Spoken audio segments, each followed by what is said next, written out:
Hello everyone, this is Steven from Bertsmith BMW. I just want to give a quick walk around of the new BMW X5 and go over some of the features. To use comfort access with the BMW X5, go ahead and make sure you have the physical key on your person. And as long as you have that with you, you can go ahead and press the three ridges here located on the door handle to go ahead and lock the vehicle's door. You'll see the mirrors are folding in. Then if I want to go ahead and unlock the vehicle again, I'm going to put my hand in the door handle, and that will go ahead and unlock the vehicle. If your vehicle is equipped without a tow hitch, you can use the take to open tailgate feature as long as you have the physical key on your person.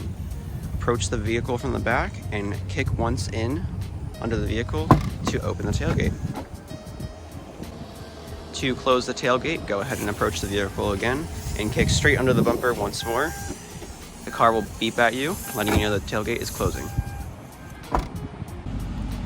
Starting on the left-hand side, we have our unlock and lock switches over here, our memory seat functions right here. Over here we also have our trunk release button where we can fully open and close the trunk from inside the car. To operate the automatic tailgate, go ahead and press down on the trunk release button. The tailgate will go ahead and open fully automatically.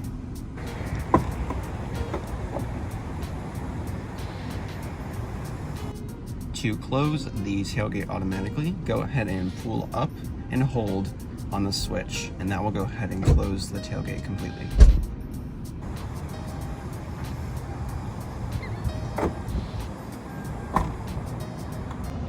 Over here near the steering wheel, we have our automatic light switch right here, our low beam light switch off right here. We have our low beam lights on switch right here. We have our fog lights over to the left-hand side, and then our individual parking lights for either side of the car. This is for your parking lights for the front of the vehicle, and this just adjusts the brightness of the instrument cluster. Over on the turn signal stalk over here, we have our BC button as well as our automatic high beam switch. If we go ahead and press the BC button, you'll see that the information displayed in the instrument cluster changes. Activating the automatic high beams on the turn signal stalk allows the car to decide when to turn on and off the high beams when going around corners. It'll go ahead and shut those off for oncoming traffic. Located on the steering wheel to the left-hand side, we have our cruise control function. To activate cruise control, we just press the center button on the bottom-hand side. You'll see cruise control activated. Once you're up to desired speed, just go ahead and press set right here. If you go ahead and cancel but you want to resume that speed, you can go ahead and press resume right here.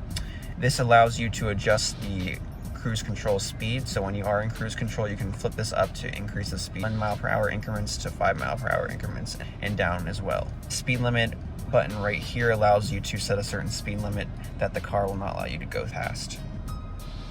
Our instrument cluster displays information located right here. So we have our fuel tank reservoir gauge, so we are all the way up to about 7/8 full.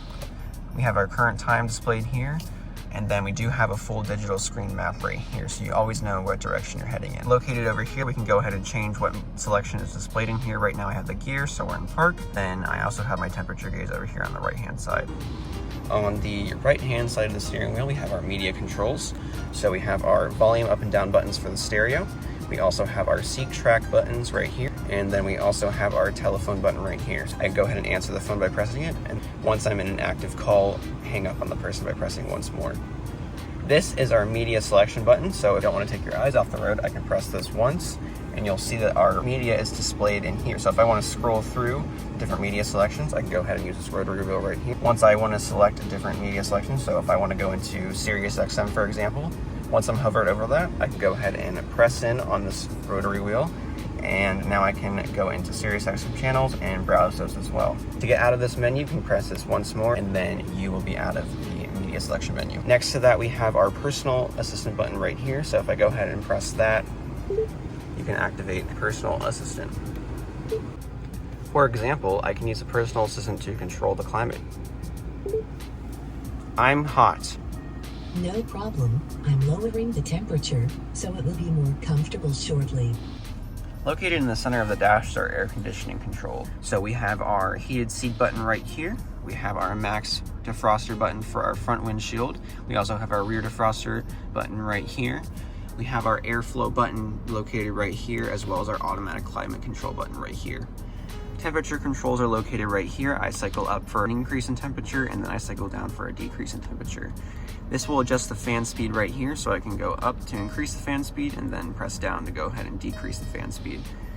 Same as over here on the passenger side, we also have our fan speed button as well as our temperature button located over here, our automatic climate control button as well, and our air direction button right here as well. Over here we also have our air recirculation button, as well as our max AC button and our heated seat button for the passenger side. Located in the middle right here, we have our menu for the AC. So if I go ahead and press this forward, that'll bring up a separate menu for more air conditioning options on the iDrive screen. In this screen, you can go ahead and synchronize the 2 climate zones by tapping once. Now they're synced. You'll go ahead and see that right here, as well as attempt to adjust the air quality, heating and ventilation, and different settings you might want to adjust for the air conditioning. Located at the bottom, we have our preset keys as well as our volume knob for the stereo. If we go ahead and slide our fingers along preset keys, we'll go ahead and see at the top that it's detecting my finger. This is heat sensitive, and you can always see what is saved in these presets by sliding your finger over the keys. You can save many functions to these preset keys, such as addresses, phone numbers, or contacts. And if I want to go ahead and save a selection to the preset key, I make sure that I have my selection selected. So I have this radio station right here selected, and I want to say that's preset tab number 1. So once I have that radio station selected, I go ahead and press on number 1, and it will go ahead and save that station number 1. So anytime I want, I can just go ahead and press 1, and it will bring me to that radio station. Located in the center console here, we have 2 cup holders as well as our 12-volt outlets, our USB charging port, and then our wireless charging point right here. You can go ahead and lay your phone facing down on this charging pad, and we'll go ahead and charge it for you wirelessly. Located in the center console, we have a couple options for our drive modes over here. We have our traction control button off right here. We have our camera button right here. So if I go ahead and press that, a menu of options will come up. So we can go ahead and see the rear view camera even when we're in park. Located below that is our park distance control button. So if I go ahead and press that, you'll see the information on the iDrive changes. So we have a top-down view of our car as well as a rear view of the car. So if we're in a tight parking spot, this is a good menu to bring up just so you can see exactly where your car is relative to objects around you.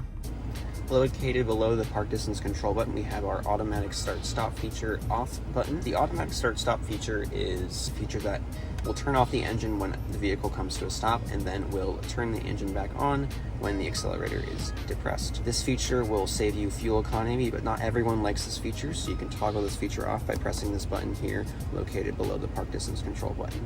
Once the light is illuminated, it'll let you know that the feature is turned off. Below that, we have our engine start-stop button. So they've moved it from the right-hand side of the steering wheel down to the center control stack. Below our start-stop button, we do have our different drive mode selections. Comfort mode, it's going to be our standard mode. It's the most balanced drive setting, so the drive setting you're going to be in most of the time. Above that, we have our sport button. If I go ahead and press sport, you'll notice the iDrive screen changes, letting you know that you have entered sport mode. This is for increased handling and engine response, so a little bit more thrilling of a drive. Located below comfort, we also have Eco Pro, so if I go ahead and press that, you'll notice we'll enter our Eco Pro drive mode. This is great for long distance road trips where you'll be driving at a constant speed, and this will save you gas mileage. Below our drive mode selections, we have our auto hold feature. So if I go ahead and press this, the green light illuminates saying the auto hold feature is enabled. What this feature does is it holds the parking brake for you once the brake pedal is depressed. So if you're in traffic, you put the brake pedal on, it'll go ahead and hold that brake pedal until you press the gas. So you can take your foot off the brake when you're in traffic. Next to that, we do have our electronic parking brake. If I go ahead and pull up on the switch once, I will activate it. You'll see the red light illuminate, letting you know that the parking brake is applied. If I want to go ahead and turn off the parking brake, I can go ahead and push my foot on the brake pedal and then go ahead and push down. That will deactivate the parking brake. Located to the far right of the centered console, we also have our shortcut buttons for the iDrive system. So right here we have our physical button for media, for communication, our home button to get to our main screen, our Connecteddrive apps button, our map button, as well as our navigation button right here. This is our iDrive wheel, so I can go ahead and scroll this as well as tilt it up to the side, downwards, and to the other side as well.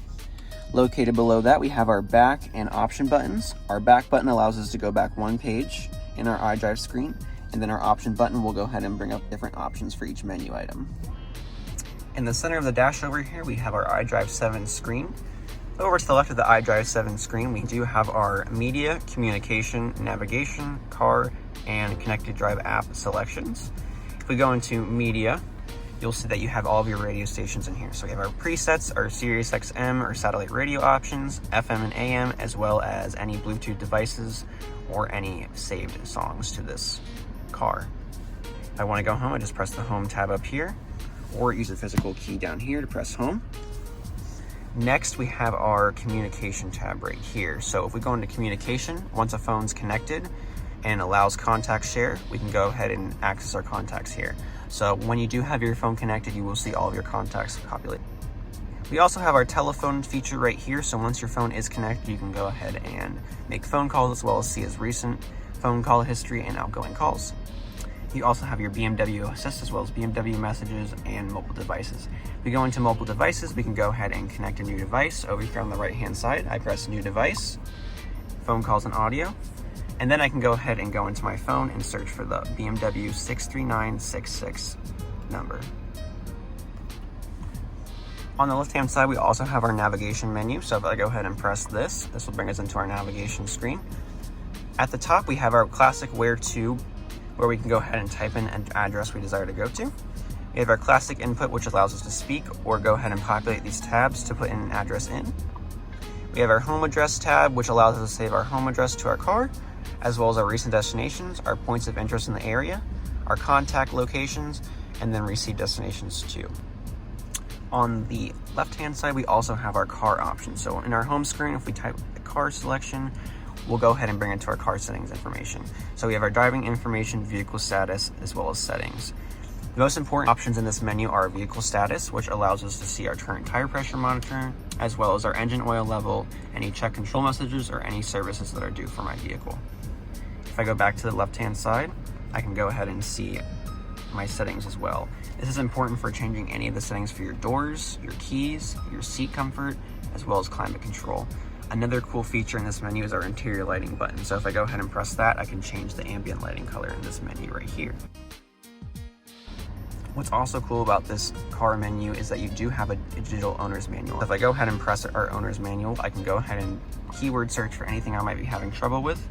And what will happen is it'll actually include videos sometimes as well. So it's a great resource to have instead of fumbling through a physical owner's manual. Back in our home screen, we do have our Connecteddrive apps button as well. So if I go ahead and tap that, it'll bring us to our apps. So we have our personal assistant, our BMW assistant, just to name a few, but you'll find your news, your weather, as well as Park Mobile located here. Back on our home screen, we do have our main screen, which we can fully customize. If I go ahead and press down on the screen, I can go ahead and customize what information is displayed in this tab. If I press in the middle here, I have many different options for what I want displayed in my menu. So if I want my current position, I can press that. And then once I'm done modifying, I go ahead and go done. And now I change the information that's displayed in my main menu. Setting up driver profiles is easy with iDrive 7. What we'll do is we'll go into the car tab located on the left. We'll go into driver profiles, and then we'll go ahead and go to add driver profile. What you'll do is you'll log in with your BMW Connecteddrive account, and then it will prompt you to save your settings, and then you'll be all set with your driver profile. Another feature I want to touch on is the active safety button located near the hazard switch. If I go ahead and press that, that'll bring up our active safety menu. So if we go over to configure individual, we'll see that we have front collision mitigation, we have lane departure warning with steering intervention, and active blind spot detection. So if I go ahead and click on each of these menu items, I can go ahead and adjust the settings for each safety option, as well as turn off steering intervention and turn off these features if needed.